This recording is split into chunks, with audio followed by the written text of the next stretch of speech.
आप सभी लोगों का हमारे यूट्यूब चैनल पर हार्दिक स्वागत है। आज हम लोग कॉसी इंटीग्रल फार्मूले का स्टेटमेंट और उसका प्रूफ यहाँ पर देखने वाले हैं। इससे पहले हम आपको स्टेटमेंट पहले पढ़ के बता देते हैं क्या होता है। तो क्या लिखा है कि if f z is analytic function क्या होता है, जो कि डिफरेंशिएबल होना चाहिए within and on a closed contour C. Closed contour C का मतलब क्लोज्ड कर्व सी है। And if a is any point within C. A क्या है? एक पॉइंट है सी के अंदर, उस पर फंक्शन की वैल्यू कितनी आती है? F A is equal to 1/2 pi i integration, ये क्लोज कंटूर सी के लिए, F Z Z upon Z minus A D Z, इतनी आती है वैल्यू। इस 2 पाई आई को हम लोग यहाँ मल्टीप्लाई भी कर सकते हैं। तो क्या आ जाएगा? 2 pi i f A is equal to integration f Z z minus A D z, इतना आ जाएगा। फिर हमें करना क्या है इसके प्रूविंग के लिए? सबसे पहले एक क्लोज कंटूर सी बनाना है। उसके बाद हमें एक पॉइंट ए लेना है, उसके अंदर आर रेडियस की दूरी से हमें एक नया C1 सर्किल ड्रॉ कर लेना है। और आर रेडियस की जो दूरी लेंगे, जो आर रेडियस की दूरी पे दूसरा पॉइंट होगा जेड मान लेते हैं, जेड है वो। अब हम क्या करेंगे, एक C1 के लिए इक्वेशन लिखेंगे, C1 सर्किल के लिए इक्वेशन लिखते हैं। तो क्या आ जाएगी? Mod of Z minus A is equal to R. Mod हटेगा तो कॉम्प्लेक्स में क्या आ जाता है? आर ई की पावर आई थीटा, आर था ही, ए की पावर आई थीटा आ गया। जेड इज इक्वल टू क्या हो जाएगा? ए राइट हैंड साइड पे गया तो प्लस बन गया, ए प्लस आर ई की power i theta, equation number 1।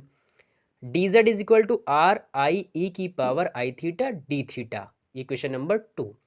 Actually में हमें करना क्या है, हम इस वाली वैल्यू को लेके चलेंगे और इसे 2 पाई आई और एफ ए के इक्वल दिखा देंगे। कैसे करेंगे? इसके लिए हमें एक कॉसी इंटीग्रल थ्योरम का एक्सटेंशन का जो कंक्लूजन था उससे याद करना पड़ेगा। वो क्या होता है कि अगर हमारे पास कोई क्लोज्ड कर्व सी है और उसके अंदर एक और कोई क्लोज्ड कर्व C1 हो, तो उन दोनों पर जो फंक्शन की वैल्यू होती है वो इक्वल होती है। अगर उन फंक्शन की वैल्यू का हम इंटीग्रेशन करें तो दोनों क्या होती हैं? वो इक्वल आती हैं। तो उसी चीज़ को लेके चलना हम लोगों को। तो क्या लिखा है? C1 के लिए, सी के लिए F Z z minus A D Z, ये फंक्शन की वैल्यू C1 के लिए भी क्या हो जाएगी? इक्वल हो जाएगी। इस वाली थ्योरम का कंक्लूजन देखें ना, कॉसी इंटीग्रल थ्योरम के एक्सटेंशन का कंक्लूजन, तो इससे ये चीज़ इक्वल कर सकते हैं आप। तो हम क्या करेंगे, ये सारी वैल्यू हमने C1 के लिए निकाली थी और इस वाले इक्वेशन में जाके पुट कर देंगे। तो जेड की जगह पे क्या आ जाएगा? ए प्लस आर ई की power i theta. Z minus ए की जगह पे क्या आ जाएगा? आर ई की पावर आई थीटा। और डी जेड की जगह पे क्या आ जाएगा? आर आई ई की power i theta d theta.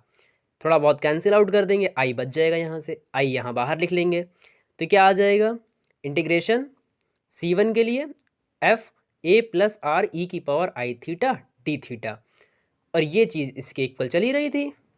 अगर हम कह रहे हैं कि when R is very small, अगर आर बहुत छोटा है तो आर किसके बराबर आ जाएगा? आर जीरो के, zero, R extends to zero हो जाएगा। अगर आप ऐसे नहीं समझ पाते हैं तो आप इस तरीके से समझिए कि अगर आर बहुत छोटा है तो इसका मतलब जेड थोड़ा सा पास आता चला जाएगा। जेड अगर पास आता चला जाएगा तो जेड ए पे एक बार मीट कर लेगा जाके। तो इससे होगा क्या कि एफ जेड बराबर किसके आ जाएगा? एफ ए के। तो इस तरीके से समझ सकते हैं आप। तो हुआ क्या कि एफ जेड जेड माइनस ए सी के लिए इज इक्वल टू आई, तो ये बाहर ही था, C1 इंटीग्रेशन और C1, और एफ ए आर छोटा है तो इसलिए हमने क्या कर लिया? जीरो के इक्वल मान लिया, तो ये जीरो हो जाएगा और ये बचेगा D theta. D theta, theta के रिस्पेक्ट में इंटीग्रेशन हो रहा है यहाँ पे, तो एफ ए क्या हो गया? कॉन्स्टेंट बाहर आ गया। एक्चुअली में C1 ना सर्कल है, सर्कल के लिए अगर हम लिमिट यहाँ अप्लाई करेंगे तो कहाँ से करेंगे? 0 से 2 पाई के लिए, और डी थीटा के रिस्पेक्ट में इसका इंटीग्रेशन करेंगे तो थीटा बन जाएगा। लिमिट पुट करेंगे तो 2 पाई आ जाएगा, तो 2 पाई और ये आई, और ये आ जाएगा एफ ए था ही यहाँ पे, और 2 पाई आई को इसके नीचे भेज दीजिए। तो ये देखिए क्या बन गया? 1/2 pi i f Z z minus A D z is equal to f a. हमने आपको यही बताया था कि अगर यहाँ पे 2 पाई आई को यहाँ मल्टीप्लाई कर देंगे तो देखिए यहीं बन जाएगा 2 पाई आई एफ ए। तो इस तरीके से क्या कर सकते हैं हम लोग, इस कॉसी इंटीग्रल फार्मूले को आसानी से समझ सकते हैं और इसके प्रूफ को भी। अगर आपको कोई भी प्रॉब्लम होती है तो आप हमें कमेंट बॉक्स में लिख के बताएंगे।